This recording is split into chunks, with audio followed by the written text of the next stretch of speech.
Hi guys, welcome back, and today we're going to be looking at the difference between straight rhythms and swung rhythms. Now, as you advance and you get further through this concept, there's a lot more grey area than the black and white that I'm going to talk about today. However, this is a good start. This is going to really make the difference at the start.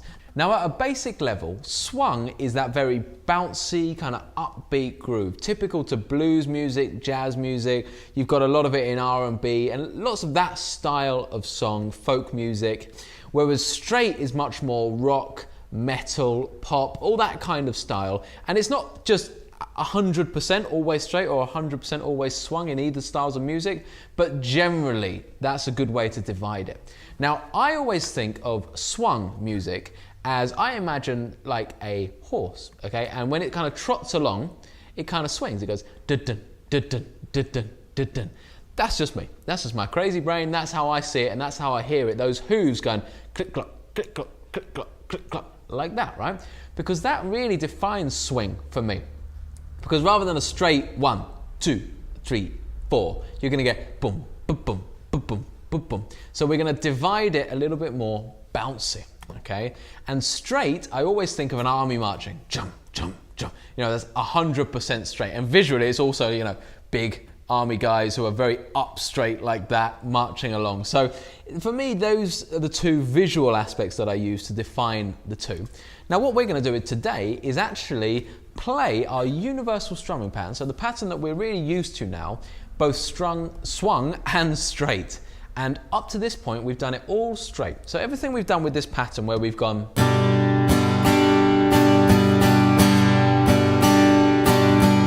this is straight. This is dividing the bar into 8 beats, totally equal. 1 and 2 and 3 and 4 and.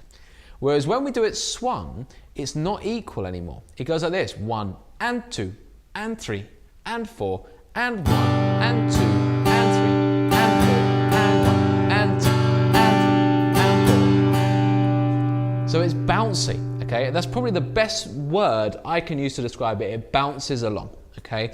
And in the words of Stevie Wonder, it grooves, okay? So let me go through this. Now, the best way I think to do it is just getting the sound in your head. So I'm going to start with our straight drum beat at 8th notes, 70 BPM.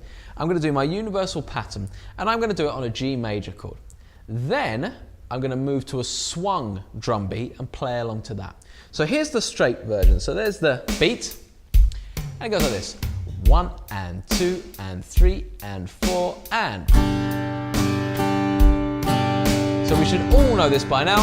This is your universal pattern, which you've been practicing. Exactly like this. Okay?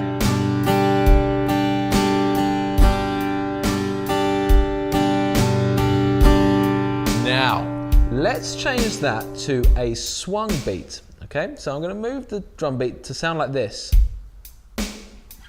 So the first thing you'll notice is that the 1, the 2, the 3 and the 4, they're in exactly the same place, okay? All that happens is that the and is further away. So if you imagine, visualize that 1 and 2 are here, and normally the and is right in the middle of that, right? Because we go 1 and 2, and it's even. We'll put that and over here a little bit more. So we've got 1 and 2, 1 and 2, 1 and 2. So these two, the and the 2, are closer together, giving us this bouncy, this trotting sound, okay? So let's have a little look at the strumming pattern where it's against this beat. So I'm going to count myself in. 1 and 2 and 3 and 4 and 1 and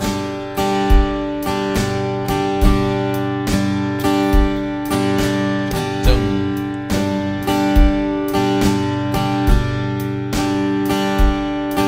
Try and play along with me.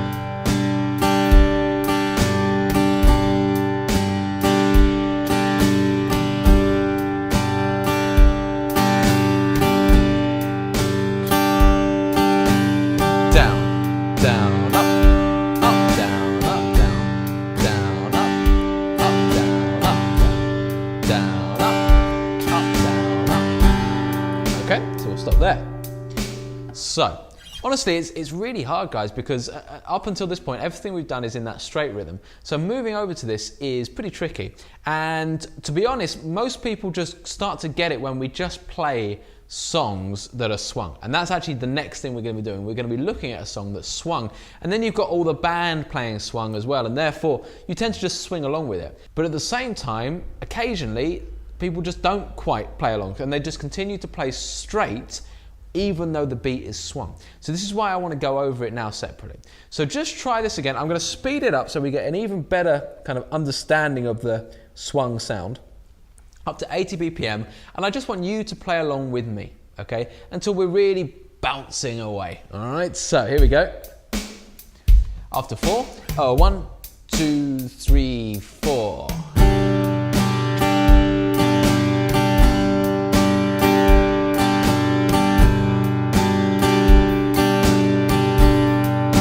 Change chords if you want. So let's go to D.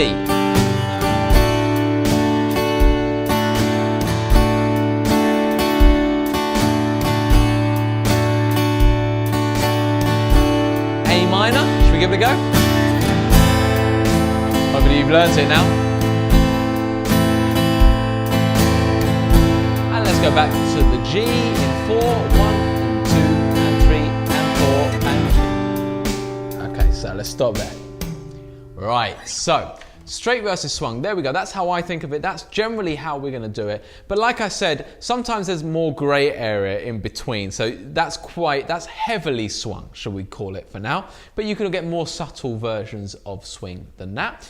But hopefully at this point it makes some sense. And next time we're going to look at a full song. So your next full track, which is now swung instead of straight.